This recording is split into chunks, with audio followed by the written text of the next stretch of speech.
Cuando Marco Polo volvió a Venecia y contó lo que había visto en los mercados de Oriente, su propia ciudad decidió que era un mentiroso. Le pusieron un apodo: Il Milione, el hombre del millón de exageraciones. Murió con fama de fabulador. Lo irónico es que se quedó corto.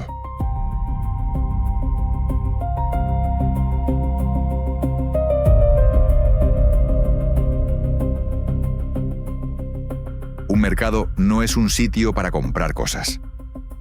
Un supermercado es un sitio para comprar cosas. Entras, coges lo que necesitas, pasas por caja y sales sin haber hablado con nadie.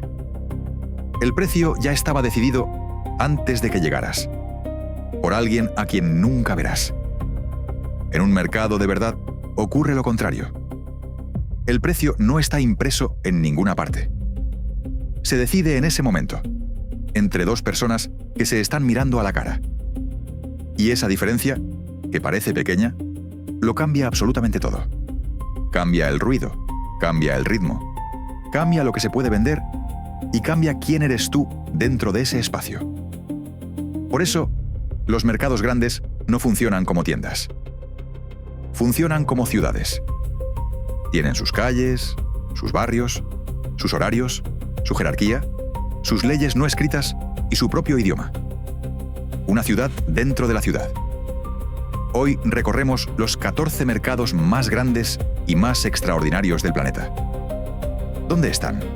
¿Qué se vende en ellos? ¿Cómo nacieron? ¿Y qué revelan del lugar al que pertenecen? Porque hay una idea que va a repetirse en los 14. Y conviene tenerla en la cabeza desde el principio. Si quieres entender de verdad una ciudad, no mires sus monumentos. Mira su mercado.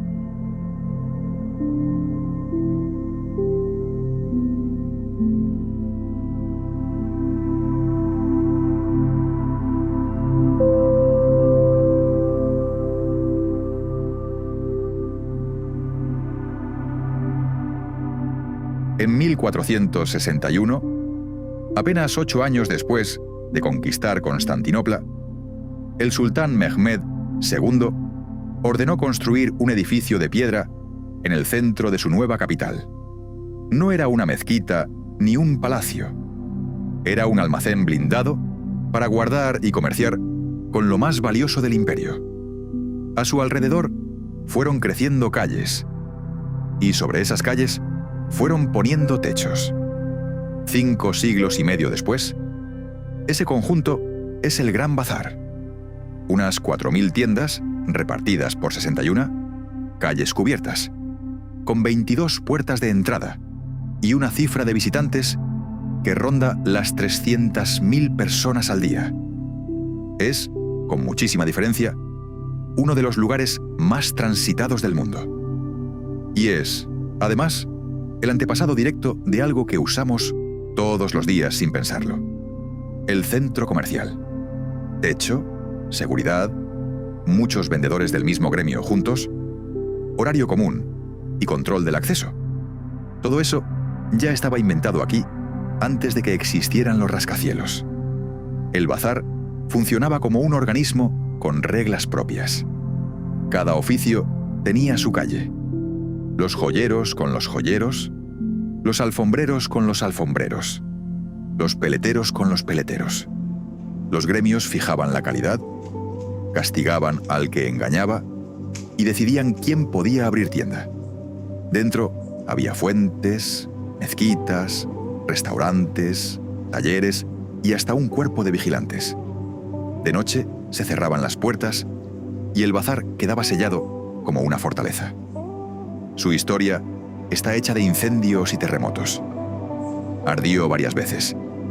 Se derrumbó parcialmente con el seísmo de 1894. Y siempre volvió a levantarse igual. Porque el bazar no es el edificio, es la gente que trabaja dentro. Lo que más desconcierta al visitante moderno es que aquí casi nada tiene precio fijo. Te invitan a un té, te preguntan de dónde eres, hablan del tiempo. Te enseñan 5 alfombras que no habías pedido. parece una pérdida de tiempo. No lo es. Es el mecanismo entero. El vendedor está calculando cuánto vales tú como cliente, y tú estás calculando cuánto vale la alfombra. El regateo no es un truco para sacarte dinero. Es una conversación en la que se está fijando un precio en tiempo real, sin ordenadores y sin etiquetas. En Estambul lo entendieron hace 500 años. El precio no es un número, es un acuerdo.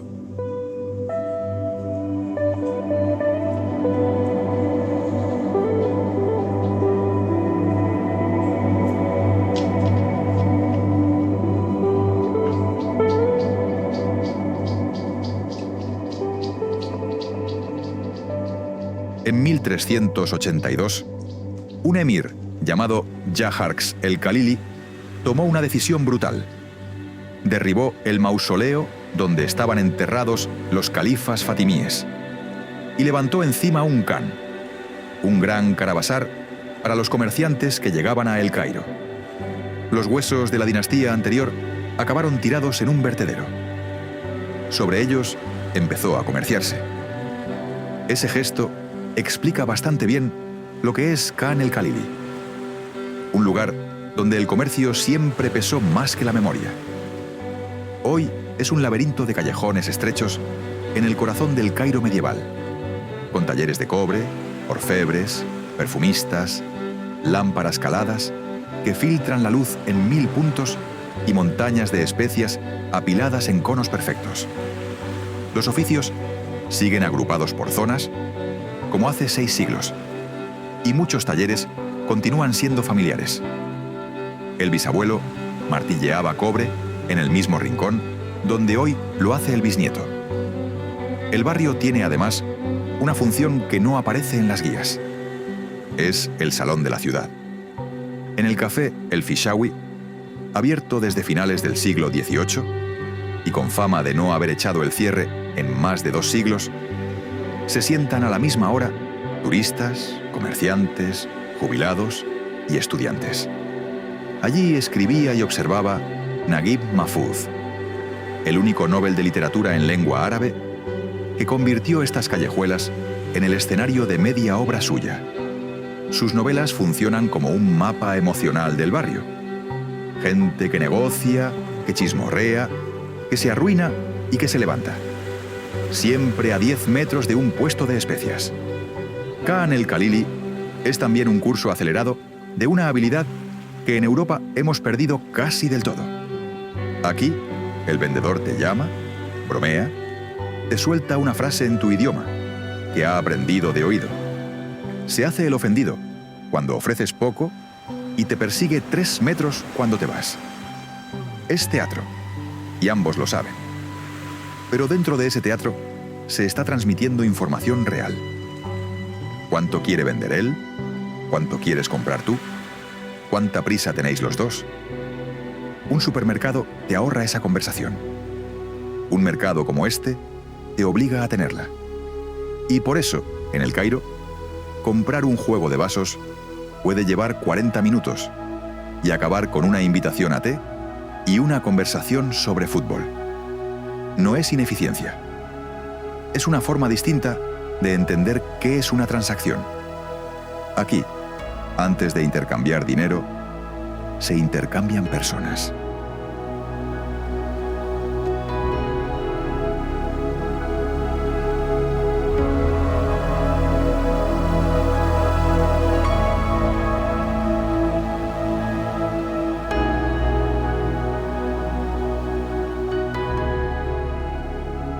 Para entender Marrakech, hay que mirar un mapa antiguo.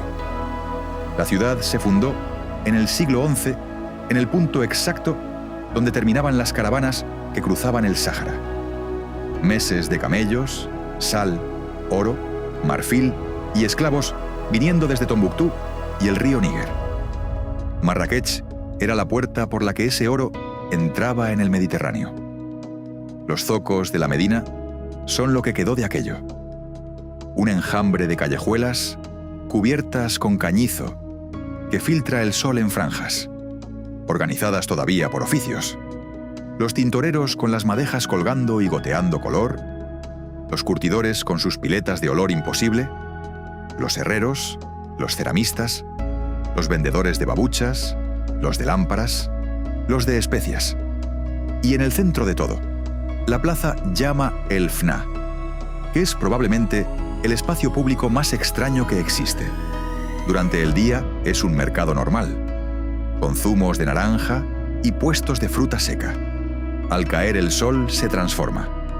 Llegan cocinas rodantes, que montan un restaurante entero en 20 minutos, con humo, bancos corridos y cientos de personas cenando al aire libre. Y entre las cocinas aparecen los halka, círculos de gente alrededor de un narrador, un músico nahua, un domador, un curandero, un vendedor de dientes. Cuentacuentos que recitan historias de memoria, algunas medievales, y que pasan el sombrero cuando el círculo está enganchado. La UNESCO hizo algo insólito con este sitio. En el año 2001, declaró Patrimonio de la Humanidad no el edificio ni la plaza, sino lo que ocurre en ella, la tradición oral. Fue el primer caso de protección de un patrimonio inmaterial en el mundo, y sirvió de modelo para todos los que vinieron después. Se protegió una costumbre, no unas piedras. Marrakech enseña algo importante sobre los mercados. No venden solo objetos. Venden atención, tiempo, relato. El narrador de la plaza y el vendedor de alfombras hacen exactamente lo mismo. Reunir a desconocidos alrededor de una historia y convertir esa historia en dinero.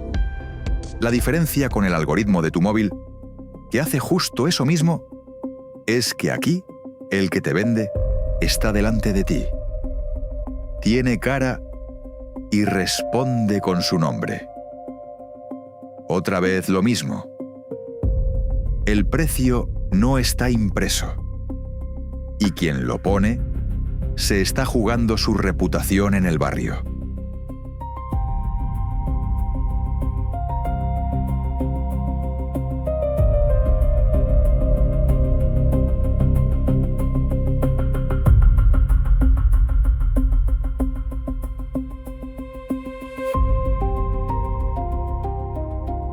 En el oeste de Addis Abeba hay un barrio entero que es un mercado. No un edificio, ni una calle, ni una plaza. Kilómetros cuadrados de puestos, talleres, almacenes y callejones, con decenas de miles de comerciantes trabajando a la vez. Se llama Mercato y está considerado el mayor mercado al aire libre del continente africano. El nombre es italiano, y ahí hay una historia incómoda. Durante la ocupación italiana de los años 30, las autoridades coloniales trasladaron a la fuerza el mercado de los etíopes fuera del centro, para dejar la parte buena de la ciudad al comercio europeo. Aquello se llamó Mercato Indigeno, el mercado de los nativos. Los italianos se fueron en 1941. El mercado se quedó, creció y se comió el barrio entero. Hoy, el segregado es el más grande de África. Dentro hay zonas para todo: grano, café, ganado, especias, ropa, herramientas, muebles, piezas de coche. Pero la parte más fascinante es la que los etíopes llaman Minalesh Tera, algo así como la zona del ¿qué tienes? Es un distrito dedicado a reciclarlo absolutamente todo. Bidones de aceite, que se convierten en estufas, neumáticos que se convierten en sandalias, latas que se convierten en lámparas, chatarra que vuelve a ser herramienta, talleres a cielo abierto donde se martillea, se suelda y se lija metal que ya ha tenido 3 vidas anteriores. En Europa a eso lo llamamos economía circular y le dedicamos congresos. En Mercato es simplemente lo que se hace cuando nada se puede desperdiciar. Y luego está el café. Etiopía es el país donde nació el café. La planta procede de los bosques de Kaffa, y el nombre viene casi con seguridad de allí. En Mercato se comercia con el grano en sacos enormes. se tuesta en la calle y se sirve en la ceremonia tradicional, que dura casi 1 hora. La mujer que tuesta delante de ti, muele a mano, prepara el jebena y sirve 3 rondas, y en cada una la conversación cambia de tono. Nadie se levanta antes de la tercera. Ese es probablemente el mejor resumen de lo que es un mercado africano. Un sistema de distribución, que es, al mismo tiempo, un sistema social. La gente no va solo a comprar, va a enterarse de las cosas. Y conviene recordar el dato que casi nadie sabe. Buena parte del café que tú te tomas por la mañana en un local con wifi y música ambiental empezó su viaje en un saco arrastrado por un callejón de tierra en este barrio.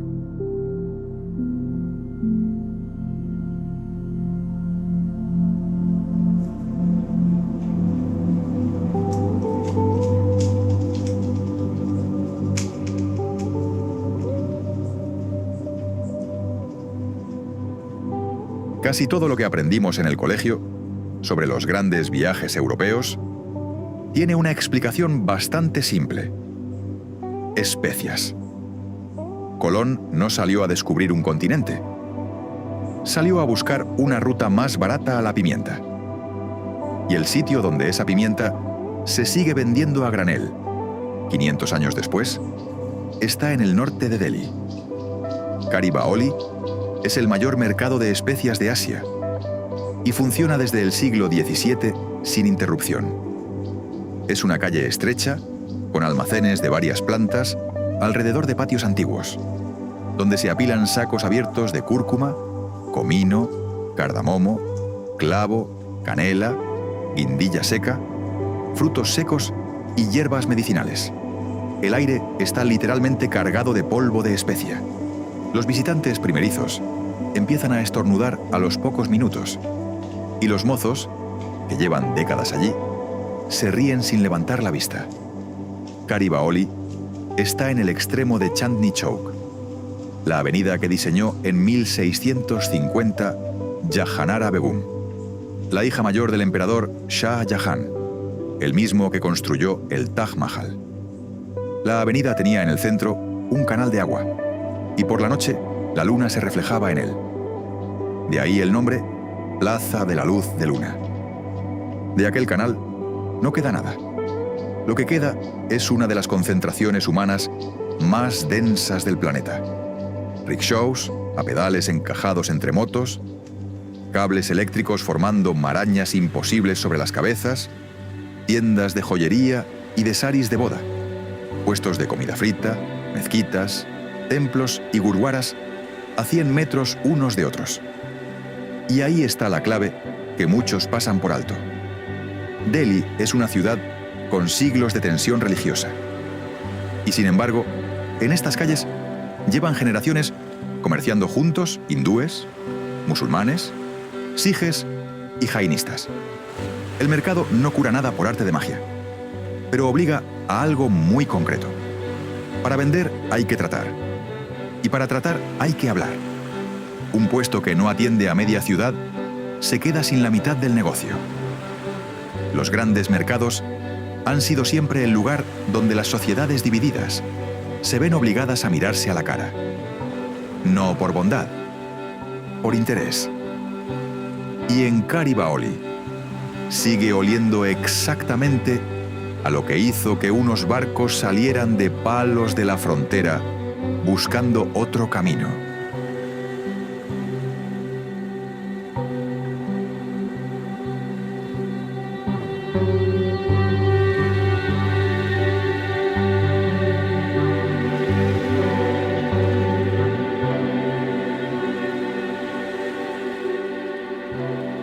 Hay mercados grandes, y luego está Chatuchak. Unos 15.000 puestos repartidos en 27 secciones. Alrededor de 200.000 personas atravesándolo cada fin de semana y una superficie por la que se puede caminar durante horas sin repetir pasillo. Es el mercado de fin de semana más grande del mundo. Su origen es curioso y muy poco romántico. en 1942, el gobierno tailandés ordenó por decreto que cada provincia del país tuviera un mercado. Y en Bangkok se montó uno en el descampado, que había junto al Monumento a la Democracia.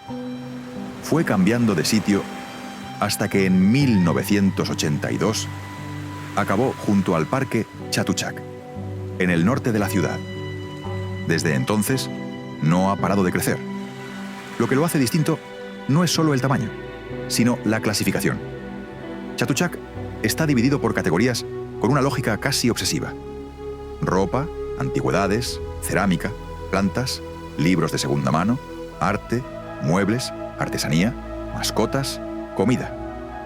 Cada sección es un mercado completo en sí misma. La zona de plantas y jardinería podría ser el mayor vivero de Asia. La de animales es, con razón, la más polémica. Y hay una regla no escrita que todo el mundo aprende: no vuelvas a por eso que has visto y no has comprado. No lo vas a encontrar. Los pasillos se parecen entre sí. La numeración es caprichosa. Y con 35 grados y humedad tailandesa, tu memoria espacial deja de funcionar a la media hora. La gente hace fotos a los carteles de las secciones como quien deja migas de pan en el bosque. La supervivencia depende de una cosa: la comida. Cada pocos metros hay un puesto con pad thai, mango con arroz glutinoso, zumos helados, coco, brochetas. Comer en Chatuchak no es una pausa, es combustible. Aquí también se regatea, aunque de una forma muy tailandesa. Sin agresividad, con sonrisa, bajando poco y aceptando rápido. Y el margen es real. El mismo bolso puede costar el triple en un centro comercial climatizado a 2 paradas de metro. Eso plantea la pregunta interesante. Bangkok tiene algunos de los centros comerciales más espectaculares de Asia, con aire acondicionado polar y suelos de mármol. Y sin embargo, cada sábado, 200.000 personas eligen sudar en un laberinto de chapa. Porque en el centro comercial ves lo que alguien ha decidido que veas. En Chatuchak encuentras cosas que nadie planeó que encontraras. Y esa diferencia, para mucha gente, vale mucho más que el aire acondicionado.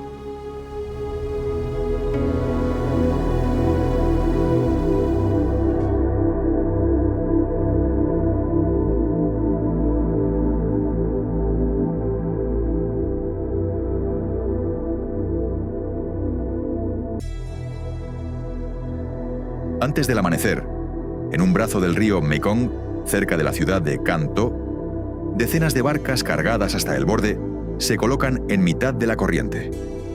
No hay puestos, ni calles, ni suelo. El mercado es el río. Kai Rang es un mercado mayorista flotante.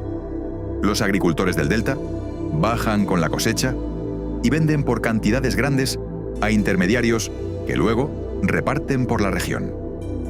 La actividad empieza sobre las 5 de la mañana y a media mañana ya está terminando, porque el calor y el sol lo hacen inviable.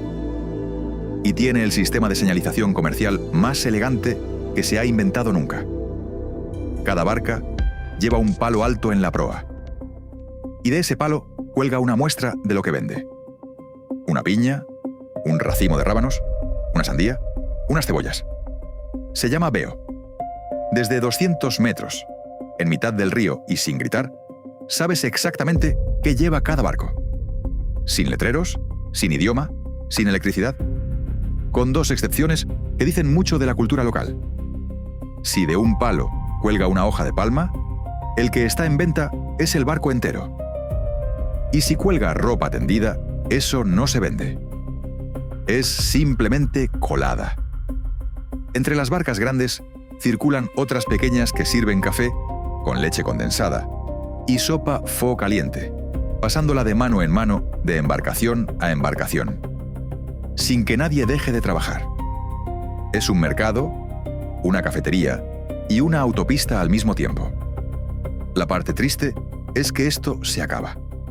Los mercados flotantes del Mekong nacieron porque no había carreteras. El agua era la única vía. En las últimas décadas, Vietnam ha construido puentes, autovías y accesos rurales. Y hoy a un agricultor le sale más barato y más rápido cargar la furgoneta. El número de barcas en Cai Rang lleva años cayendo. Y varios mercados flotantes vecinos ya han desaparecido del todo. Es un fenómeno que se repite en todo el mundo, aunque casi nunca lo contamos así. Los mercados no mueren porque la gente deje de comprar. Mueren cuando cambia la forma de transportar las cosas. El mercado es la sombra que proyecta el transporte de una época. Por eso hay un tipo de turismo que llega a Cai Rang buscando postales y acaba viendo otra cosa.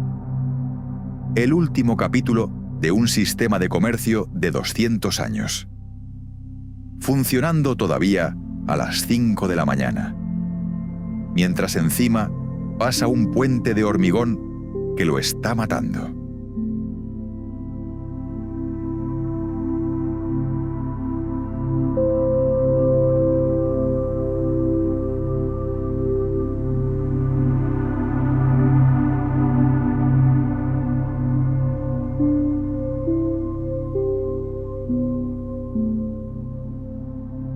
Durante 83 años, la mayor lonja de pescado del planeta estuvo en el centro de Tokio, en un barrio llamado Tsukiji. Por allí pasaban cada madrugada miles de toneladas de producto y una liturgia que no se parecía a nada. Subastas a mano alzada, carretillas eléctricas circulando a velocidad suicida y compradores con licencia examinando atunes congelados con una linterna y un gancho.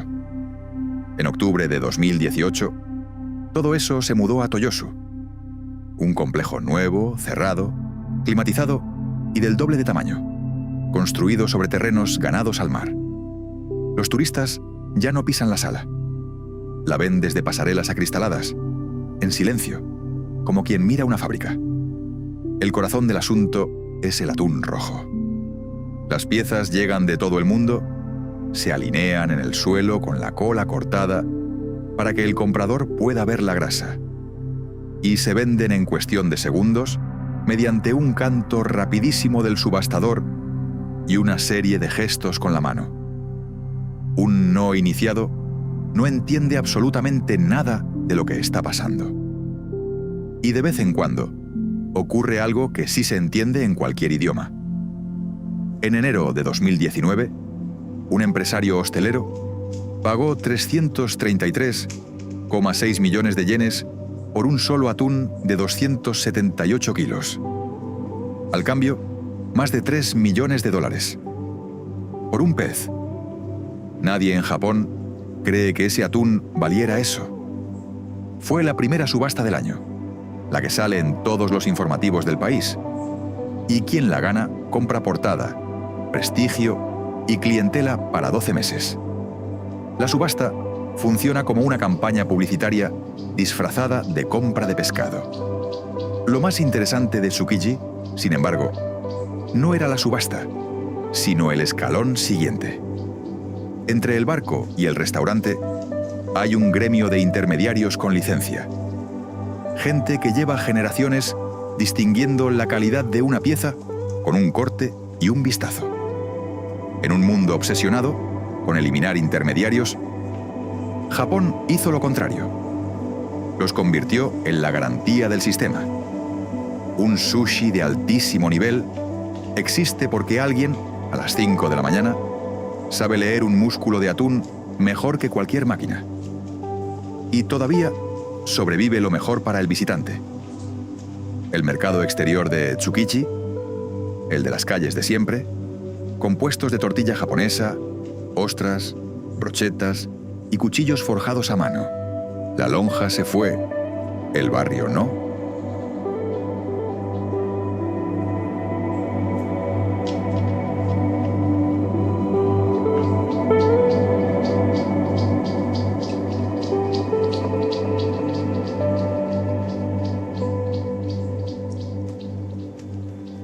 Si tienes cerca alguna decoración de Navidad, un llavero, unas gafas de sol baratas, una funda de móvil o un juguete de plástico, hay una probabilidad muy alta de que ese objeto pasara por una sola ciudad china de la que probablemente no has oído hablar nunca.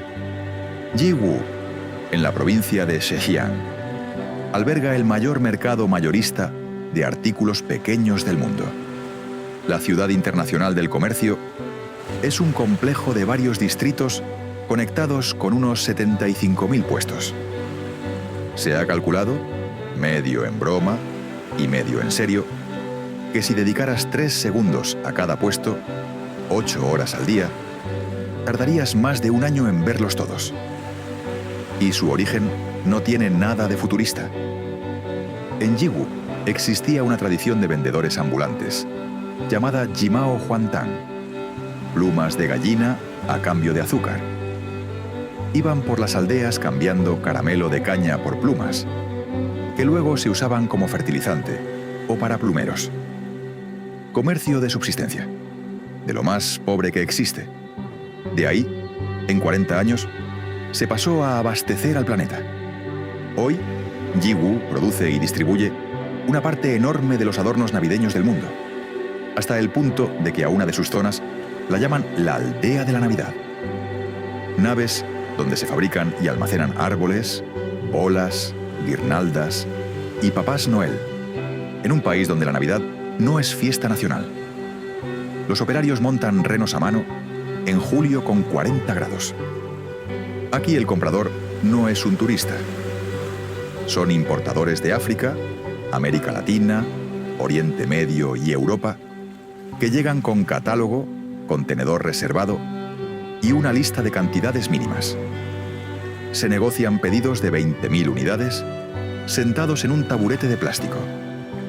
Existen barrios enteros de la ciudad con restaurantes árabes, turcos e indios porque los compradores pasan allí semanas. Y esto es lo que hace que Yiwu sea el mercado clave de esta lista.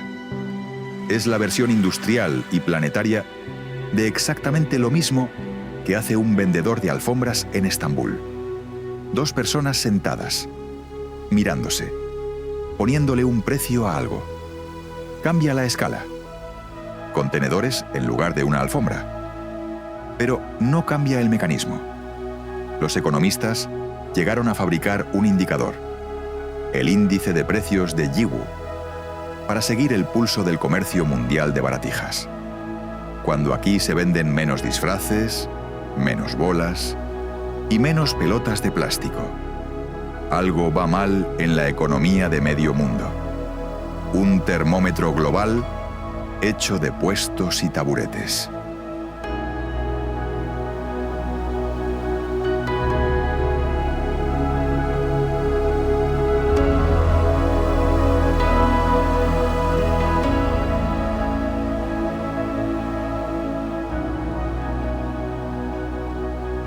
La imagen que casi todo el mundo tiene de Dubái es de rascacielos, autopistas de 12 carriles y centros comerciales con acuario dentro. Pero la ciudad no empezó ahí. Empezó en una lengua de agua salada llamada Dubai Creek, donde atracaban barcos de madera que llevaban mercancía entre la península arábiga, Irán, India y África Oriental. Ese comercio sigue vivo en la orilla de Deira y sigue teniendo 2 protagonistas: el oro y las especias. El Gold Souk es una calle cubierta con centenares de joyerías, una detrás de otra, con los escaparates cargados hasta arriba. Collares que pesan 1 kilo, brazaletes de novia que en el Golfo y en el subcontinente indio funcionan como dote y como seguro familiar. Cadenas de oro colgadas en cortinas enteras. La cantidad de metal expuesto en unos pocos cientos de metros se cuenta en toneladas. Y aquí aparece un detalle que explica muchísimo. El oro no se vende por pieza, sino al peso, según la cotización internacional del día, que está en pantallas a la vista. Lo único que se negocia es la hechura, el trabajo del joyero. Es decir, El mercado te enseña el precio objetivo y luego regateas solo la parte subjetiva. Es probablemente el sistema de negociación más honesto que existe. A pocos minutos está el zoco de las especias, más pequeño y mucho más oloroso, con azafrán, incienso, pétalos secos, frutos y sacos de té. Y en medio de todo, el Abra. Una barca de madera con motor que cruza el canal entre Deira y Bur Dubai por poco más de 1 dirham. Un billete de trayecto más barato que cualquier cosa que puedas comprar en la ciudad. En el único punto donde el Dubái antiguo y el nuevo se tocan. La ironía es preciosa. En una ciudad que ha construido algunos de los templos del consumo más caros del mundo, con marcas de lujo y climatización perfecta, los zocos siguen llenos. Y no solo de turistas. Los compradores serios de oro son familias que van a comprar una boda entera. ¿Por qué? Porque cuando el objeto vale de verdad, la gente quiere mirar a los ojos a quien se lo vende, tocarlo, pesarlo delante suyo y discutir el precio. La confianza no se ha podido digitalizar del todo. Y mientras eso siga siendo así, los mercados van a seguir existiendo aunque los rodeen rascacielos.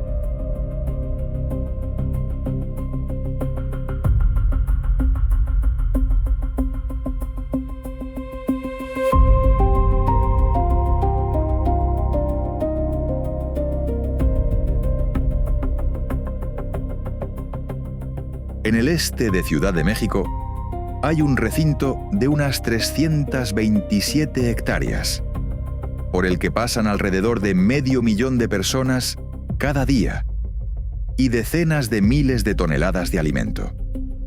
La central de abasto es, por superficie y por volumen, el mercado más grande del planeta. Comparado con esto, un centro comercial enorme es un kiosco. Dentro hay pasillos kilométricos de fruta y verdura, naves de chile seco, de flores, de abarrotes, de carne. Circula gente con diablitos cargados hasta lo imposible. Hay ferrocarril de entrada, hay grúas, hay un banco de alimentos y hay una red interna de proveedores que abastece a buena parte del centro del país. Se calcula que por sus naves pasa una fracción nada despreciable del PIB mexicano. Pero la historia larga es todavía mejor. Cuando los españoles llegaron a Tenochtitlan en 1519, lo que más los impresionó no fue el palacio ni los templos. Fue el mercado de Tlatelolco. Bernal Díaz del Castillo, que había visto Constantinopla y Roma, escribió que ninguno de sus compañeros había contemplado jamás algo semejante. Y habló de decenas de miles de personas comprando y vendiendo cada día, en un orden perfecto, con cada mercancía en su calle, y jueces vigilando que nadie hiciera trampas. Aquel mercado funcionaba sin moneda acuñada. Se usaban granos de cacao como cambio pequeño, cañones de pluma llenos de polvo de oro para las cantidades grandes y mantas de algodón como unidad mayor. Existía un tribunal permanente para resolver disputas en el acto. Es decir, había supervisión, medidas oficiales y protección al comprador. 5 siglos antes que las oficinas de consumo europeas. Ese mercado fue destruido en el asedio de 1521. Pero la costumbre no se destruyó. México siguió siendo un país de mercados y de tianguis. Esos mercados móviles que se montan y se desmontan el mismo día y que hoy siguen apareciendo cada semana en miles de calles del país. La central de abasto es el heredero industrial de Tlatelolco. Y quien quiera entender de verdad cómo come una ciudad de 22 millones de habitantes, tiene que venir aquí de madrugada y ver el camión que trae los aguacates. Neruda dejó escrito que se pasó años yendo de mercado en mercado, porque México está en sus mercados. No era una frase bonita. Era una instrucción de uso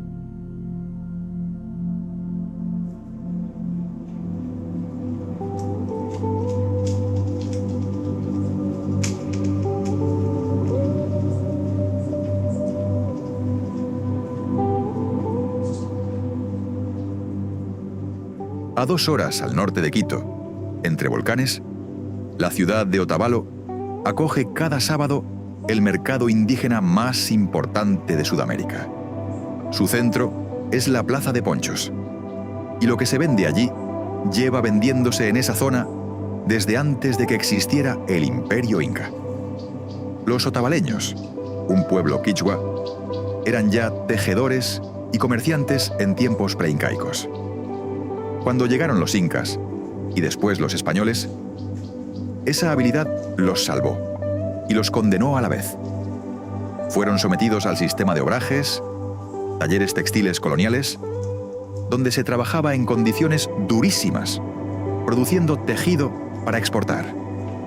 La comunidad aprendió técnicas europeas a la fuerza, incluido el telar de pedal. Y después hicieron algo extraordinario. Se quedaron con la técnica, la mezclaron con la suya y montaron su propio negocio. Hoy, los otavaleños son una de las comunidades indígenas más prósperas de América Latina y probablemente la más viajera. Hay vendedores otavaleños con puestos fijos en Bogotá, Madrid, Ámsterdam, Nueva York o Tokio, tocando música andina y vendiendo textiles, y volviendo periódicamente al pueblo. Mantienen el pelo largo trenzado, el sombrero, el poncho azul y la lengua quichua, y llevan décadas moviéndose por el mundo con total naturalidad. El sábado es el día grande. En la Plaza de Ponchos se despliegan mantas, tapices, hamacas, sombreros, joyería de plata, instrumentos. Pero el mercado de verdad, el que casi ningún turista ve, empieza mucho antes, a las 6 de la mañana, en las afueras, con la feria de animales. Allí se compran y venden cerdos, ovejas, vacas, cuyes y pollos. Se cierra el trato con un apretón de manos y se paga en efectivo, entre barro, niebla y olor a fritura de las cocinas que dan de desayunar a los ganaderos. Esa es la parte que sostiene todo lo demás. Los tapices son la cara exportable.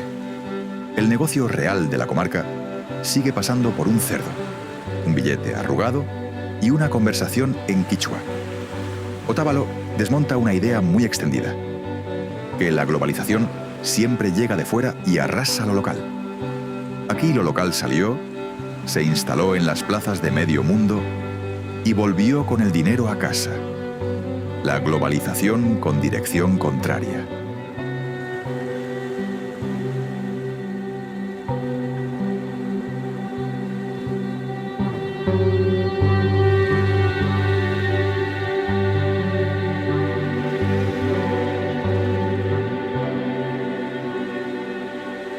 En Barcelona, a unos metros de las Ramblas, hay un mercado que empezó exactamente igual que todos los que hemos visto. Gente vendiendo al aire libre, sin permiso y sin techo, en la puerta de la ciudad. Los primeros registros de un mercado en ese punto son del siglo XIII. Durante siglos fue un mercado informal de campesinos que llegaban a vender carne y verdura junto a la muralla. Luego se ordenó. Se le puso nombre oficial Mercat de Sant Josep, y en 1914 se cubrió con la estructura metálica modernista que todo el mundo reconoce hoy, con esa entrada de hierro y vidrio de colores. Dentro hay algo que no se puede fabricar: paradas familiares que llevan 3 y 4 generaciones en el mismo metro cuadrado. Pescaderos que te dicen qué entró esta mañana y qué no cojas hoy. Charcuteros que cortan jamón a cuchillo. Un puesto de setas silvestres. Otro de bacalao. Otro de casquería. Y las barras míticas donde se desayuna de pie, codo con codo, a las 7 de la mañana, junto a los propios vendedores. Y aquí llega el problema moderno, que merece contarse sin adornos. La boquería se convirtió en una atracción turística tan brutal que estuvo a punto de dejar de ser un mercado. Los pasillos se llenaron de grupos con guía y palo selfie. Aparecieron puestos dedicados solo a vasitos de fruta cortada y zumos para llevar. y los vecinos del barrio dejaron de poder hacer la compra allí porque no se podía ni caminar. El ayuntamiento acabó limitando la entrada de grupos grandes en determinados días. Es una tensión que se repite en todos los mercados famosos del mundo.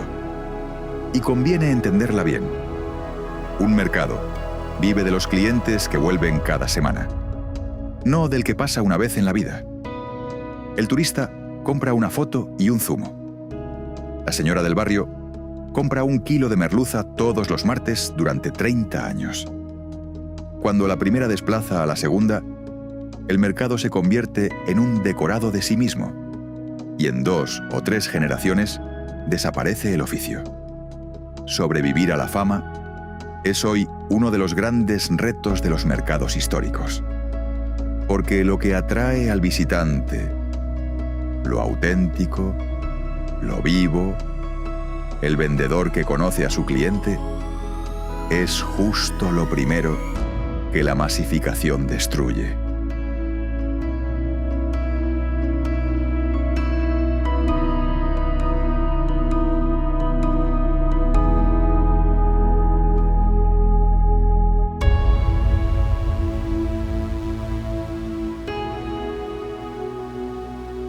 Terminamos en España, y no por casualidad, porque en Valencia hay 2 edificios enfrentados que cuentan la historia completa de esta idea. El primero es el Mercado Central, inaugurado en 1928 tras casi 2 décadas de obras. 8.000 metros cuadrados de hierro, vidrio, cerámica y luz, con una cúpula de 30 metros de altura coronada por una cotorra, y otra más pequeña, rematada por un pez espada. Es uno de los mayores mercados de producto fresco de Europa, con cerca de 1.000 puestos. Y es un edificio modernista de primer nivel que además funciona todos los días como lo que es: un sitio donde comprar tomates. Enfrente está la Lonja de la Seda, del siglo XV, Patrimonio Mundial de la UNESCO. Y ahí está la clave de todo el vídeo. La lonja se construyó porque el mercado de Valencia se había hecho tan grande que ya no bastaba con intercambiar mercancía. Había que intercambiar contratos, letras de cambio, promesas de pago y seguros marítimos. En aquella sala de columnas retorcidas se comerciaba con seda que todavía no había llegado y con dinero que todavía no existía. Está grabada en piedra, en latín, una inscripción que recuerda a los mercaderes que el comercio sin usura y con palabra cumplida los llevará a la vida eterna. Es decir, el mercado de toda la vida, cuando crece lo suficiente, se convierte en un sistema financiero. Primero, cambias plumas de gallina por azúcar, luego cambias sacos de especias, luego cambias contratos sobre sacos de especias que aún no han salido de la India. Y al final, tienes una bolsa de valores. Todo lo que hoy llamamos economía moderna. Crédito, bancos, seguros, mercados de futuros, nació de gente negociando en una plaza y necesitando una forma de fiarse del que tenía enfrente. Y hay un dato que redondea la idea. El mayor mercado de alimentos frescos del mundo por volumen no está en Asia ni en América. Está a las afueras de París. Se llama Rungis. Ocupa más de 200 hectáreas y mueve más de 1,5 millones de toneladas al año para abastecer a una de las capitales gastronómicas del planeta. Es el heredero directo de Les Halles, aquel mercado central que Zola llamó el vientre de París. Ninguna ciudad grande funciona sin un sitio así, aunque sus habitantes no sepan ni dónde está.